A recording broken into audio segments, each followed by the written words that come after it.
Well, just to say I am honored to sit with you all, and I'm finding this retreat a delight. It's just a feast of freshness.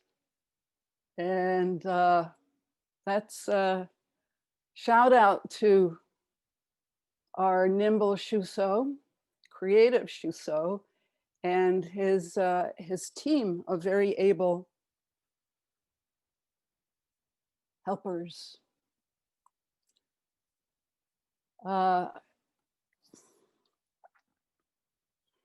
My experience of it is that it brings the monastery right home.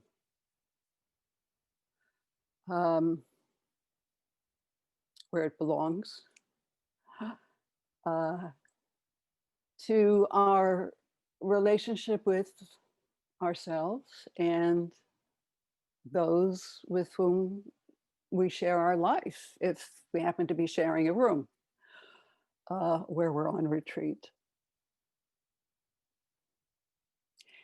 And this keeps us honest. I think a point that Miyoko spoke to so beautifully straight off yesterday. It keeps us honest because it's right here where we live and we eat, and how we, well, array the self in our environment, with our environment.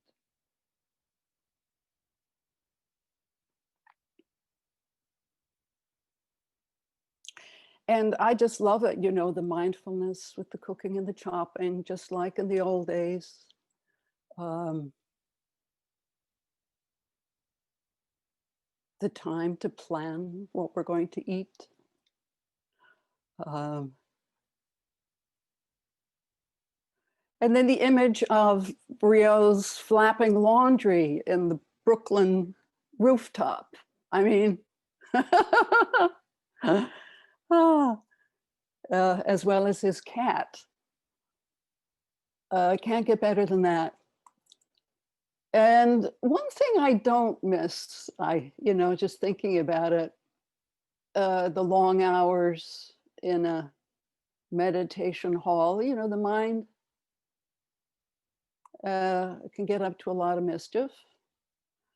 And I was thinking back to my own first meditation retreat. We all have our war stories, our meditation stories of our first retreat, but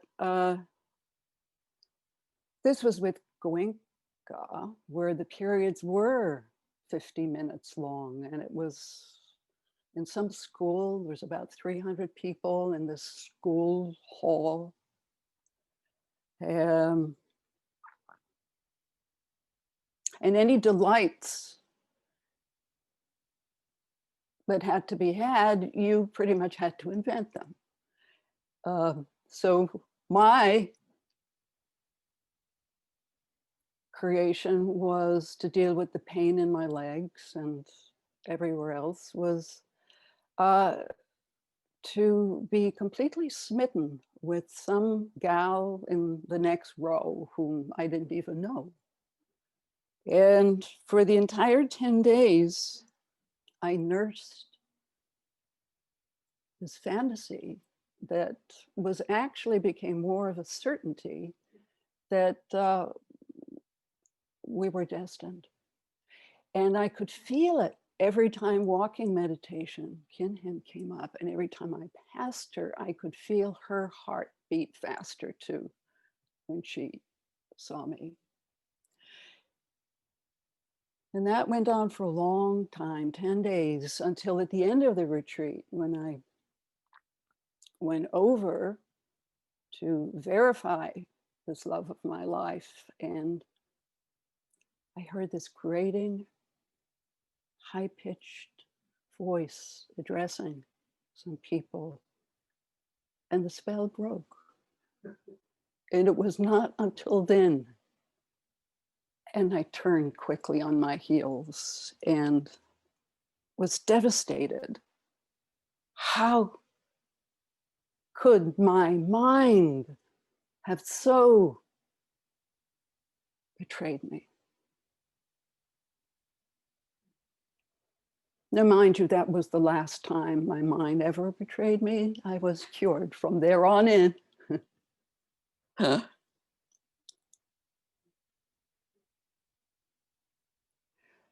Three-headed Buddha or 16-foot golden Buddha? Which one? I don't claim to know.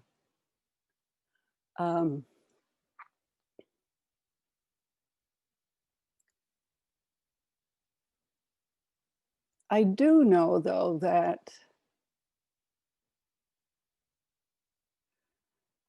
was an intensely lonely period of my life. And I think this was the best I could muster in being able to meet those feelings.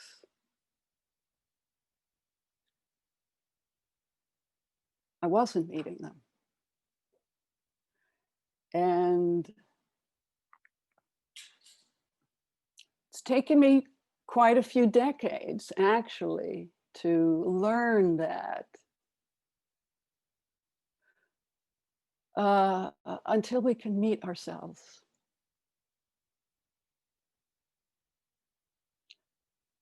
until we can meet ourselves fully where we are,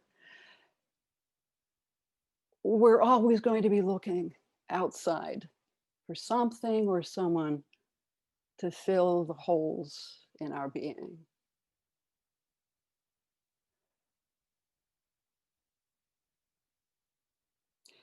And so I think that's what, reading Dogen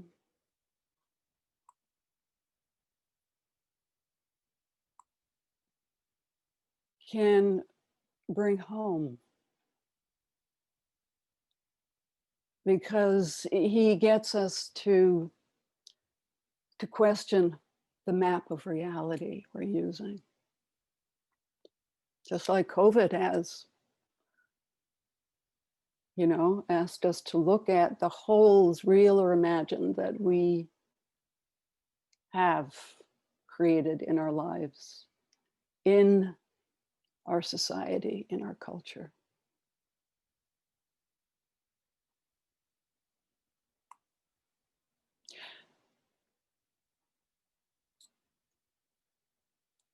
At this time, you enlighten the entire world with 3 heads and 8 arms.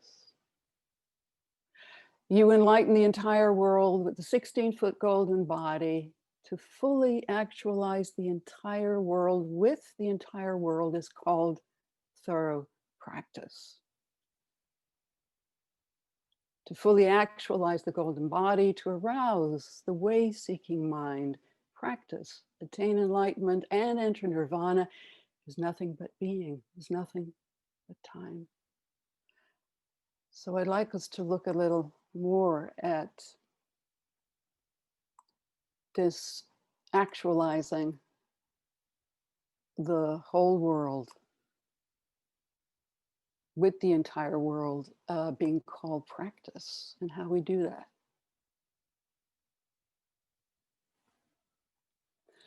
So we see that practice takes place not only in this moment, but as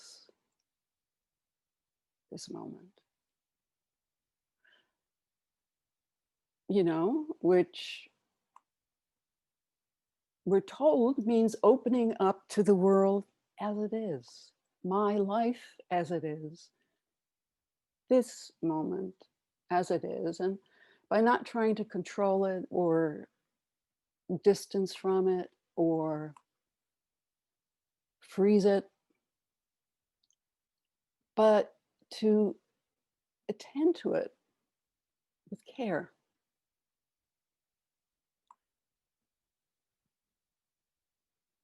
And so in doing that, I naturally and organically make the world, and the world makes me.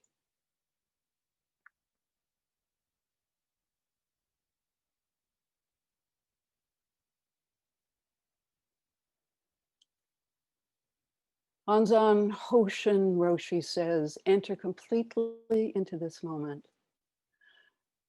And you will enter not only into that which contains all time and expresses itself as all times, all moments, but you will fall into that which has no time, no space, no dimension, because it is that in which all dimensions, all spaces, all times arise. Expresses that very beautifully. I'm going to read it again.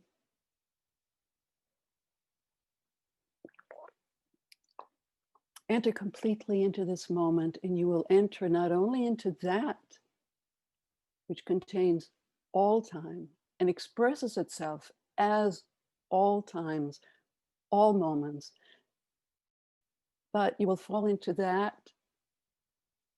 which has no time, no space, no dimension, because it is that in which all dimensions, all spaces, all times arise.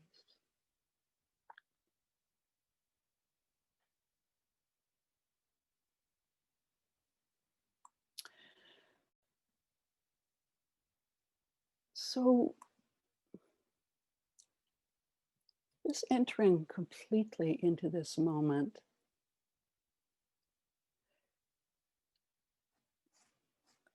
requires a certain vulnerability, doesn't it? It requires a willingness to let go of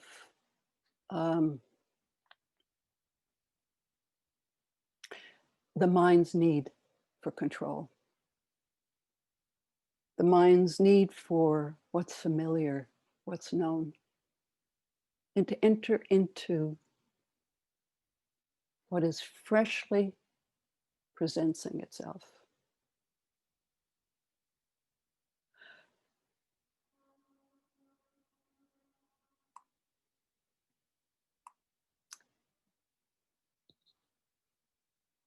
So that can be a challenge.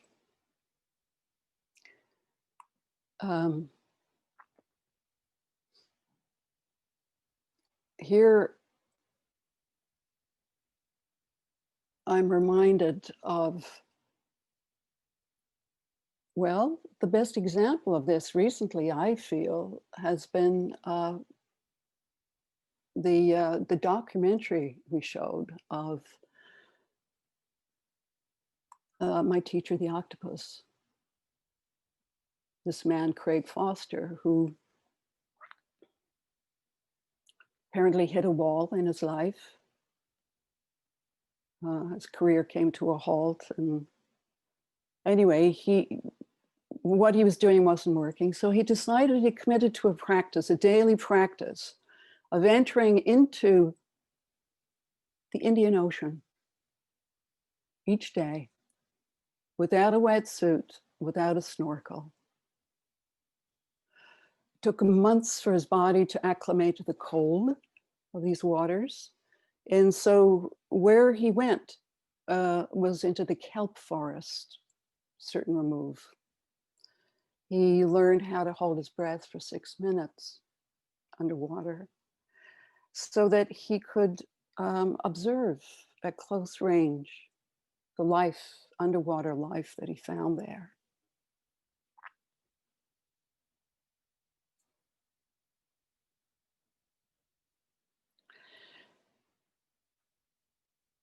And in time, by dint of slowly each day going to the same waters, and people would say, well, why are you going into the same place? You know, what do you hope to find? Well, he didn't have an agenda.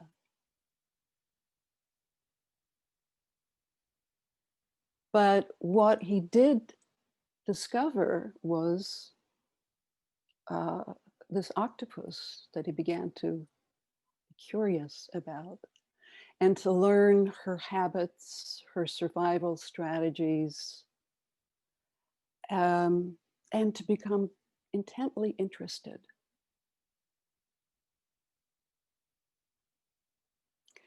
And so over the course of time, he became personally moved by the relationship. And by relationship, it was she grew to trust him and to approach him. And he began to just to witness what her life was like. And even her sense of humor, her sense of playfulness, and then eventually her death within a year. And as a result of this, he felt profoundly healed from his own sense of separation from himself and from life. And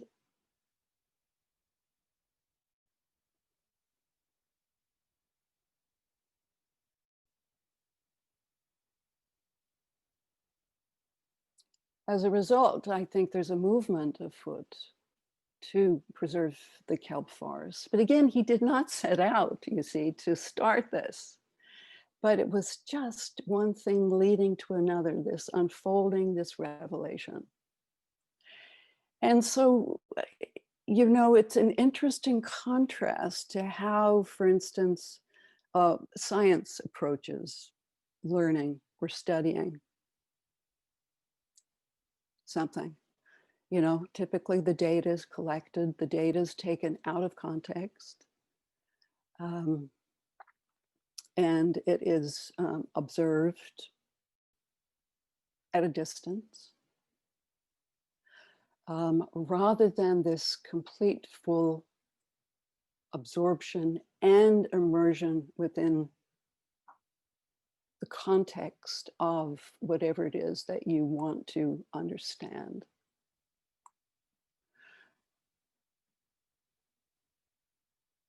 So what I'm suggesting that his was a genuine practice of not knowing, and that his therefore attitude was one of caring towards what the phenomena he found there.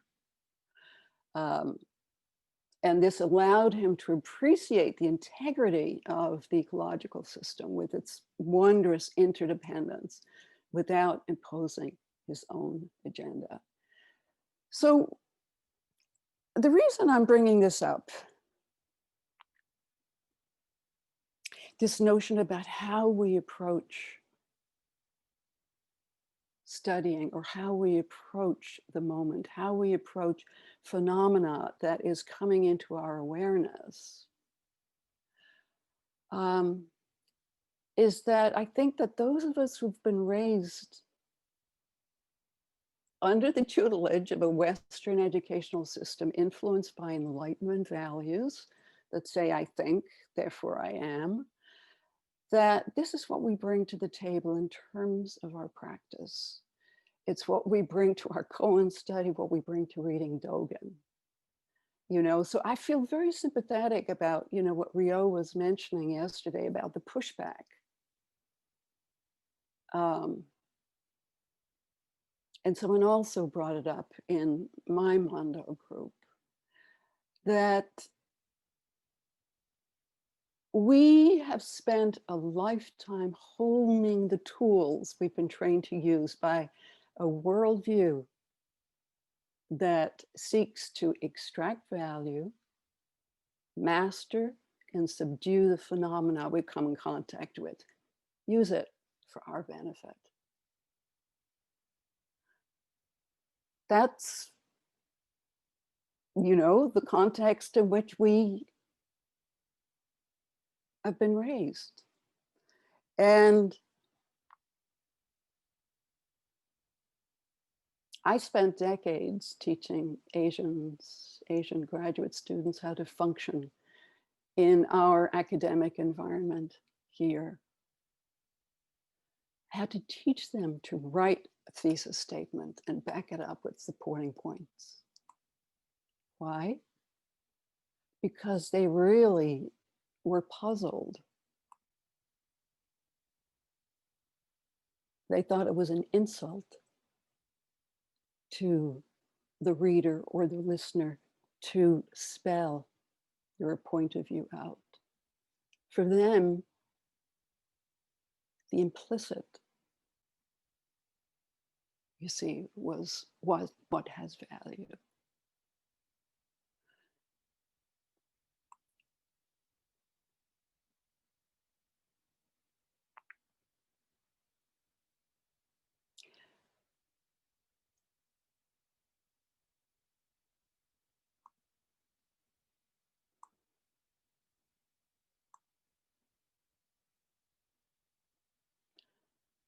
And they would also have a hard time with training them to argue.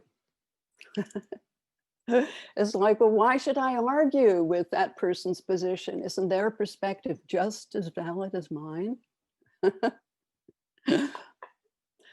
So Howard was telling us this morning in that lovely movement classes, which was again one of the delights, like all of the movement classes, each one a jewel.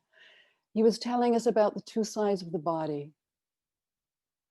and how we might enjoy their differences.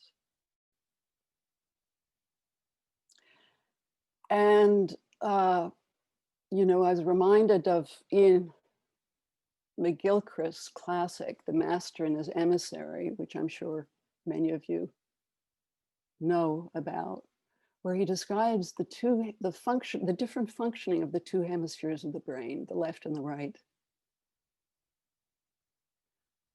that they each attend to the world in different ways. One for seeing the big picture, and the other for grasping what's close to hand and seeing the details. And the image he gives is of the bird pecking for a seed in the grit. One eye is intent on distinguishing the seed from the grit, so it needs to be certain. The other is hovering, seeing the whole, on the lookout for predators. Because if he doesn't, he will become lunch for someone else. So both hemispheres are needed, and when they're functioning well, life thrives. In humans, the right hemisphere sees a world that is living, constantly changing, complexly interconnected, in which there are shades of meaning. Nothing is ever completely repeated, like Miyoko was telling us in the making of the pot. There is uniqueness, there is the joy of discovery of the unfamiliar. And indeed, all new experience is mediated through the right hemisphere. Its presence to us in its freshness, first in the right hemisphere. Then when the left, when it's made familiar to the left hemisphere, it then gets categorized and systematized. The left hemisphere's world is a world from which we feel detached, as though we're clinically observing it through lens. That part sees disconnected fragments that have to be put together to make something whole. It sees these fragments as two-dimensional, static, categorical, either this or that,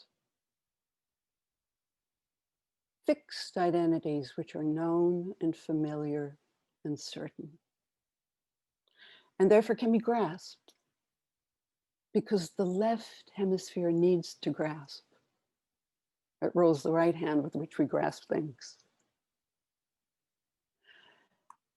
So the thing about the left hemisphere too is that it takes things out of context.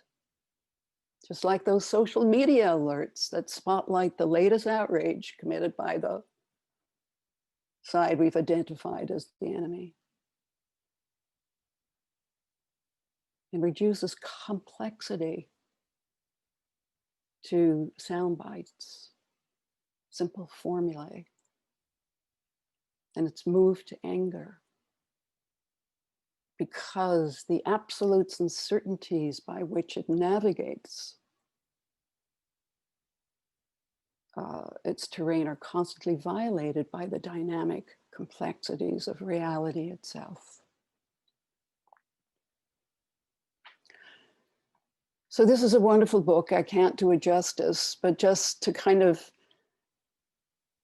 if we remember one thing about it, is that the right brain trusts, but doesn't know. Tends to be less vocal in the left brain, whereas the left brain doesn't trust, but needs to know.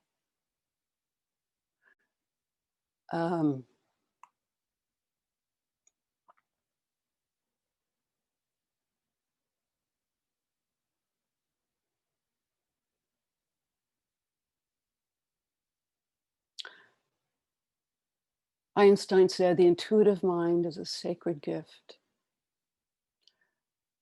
and the rational mind is a faithful servant.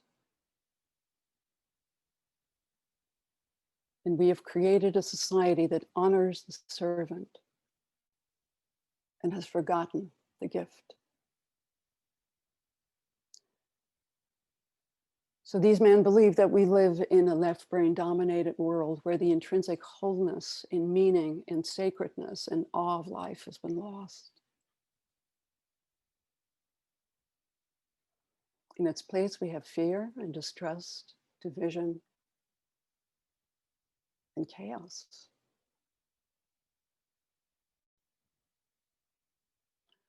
So the restoration of this balance is critical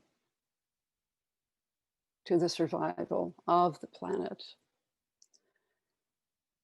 And I think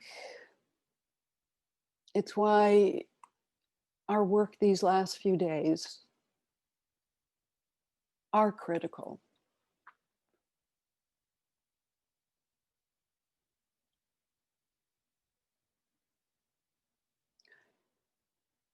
In just imbuing us with that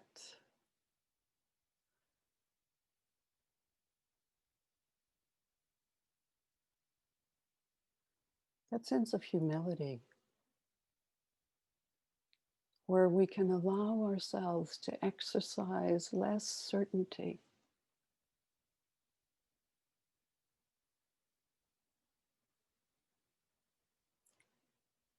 more curiosity,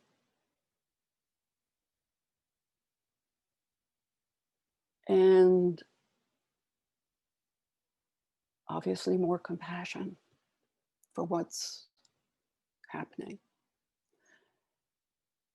I'm going to end. If you just give me a few more minutes, I promise we'll end. I'll end after this poem that I'd like to share, because it's Thich Nhat Hanh, and I think what he's doing, he's giving us Dogen in a way that's accessible to the Western mind. And for that, we are deeply appreciative. Here it is, it's called Call Me by My True Names. Don't say that I will depart tomorrow, even today. I am still arriving. Look deeply. Every second, I am arriving to be a bud on a spring branch, to be a tiny bird with still fragile wings, learning to sing in my new nest, to be a caterpillar in the heart of a flower, to be a jewel hiding itself in a stone. I still arrive in order to laugh and to cry, to fear and to hope. The rhythm of my heart is the birth and death of all that is alive. I am a mayfly metamorphosing on the surface of the river, and I am the bird that swoops down to swallow the mayfly. I am a frog swimming happily in the clear water of a pond. And I am the grass snake that silently feeds itself on the frog. I am the child in Uganda, all skin and bones, my legs as thin as bamboo sticks. And I am the arms merchant selling deadly weapons to Uganda. I am the 12-year-old girl refugee on a small boat who throws herself into the ocean after being raped by a sea pirate. And I am also the pirate, my heart not yet capable of seeing and loving. I am a member of the Politburo with plenty of power in my hands, and I am the man who has to pay his debt of blood to my people dying slowly in a forced labor camp. My joy is like spring, so warm, it makes flowers bloom all over the earth. My pain is like a river of tears, so vast, it fills the 4 oceans. Please call me by my true names, so I can hear all my cries and laughter at once, so I can see that my joy and pain are one. Please call me by my true names so I can wake up, and the door of my heart could be left open, the door of compassion.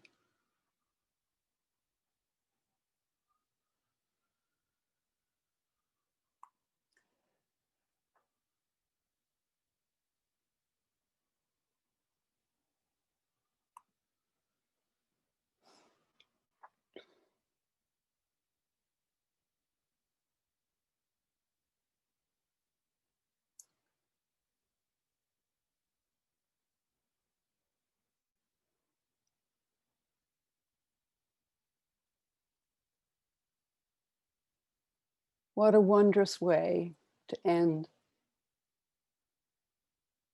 this extraordinary and humbling year. And what an honor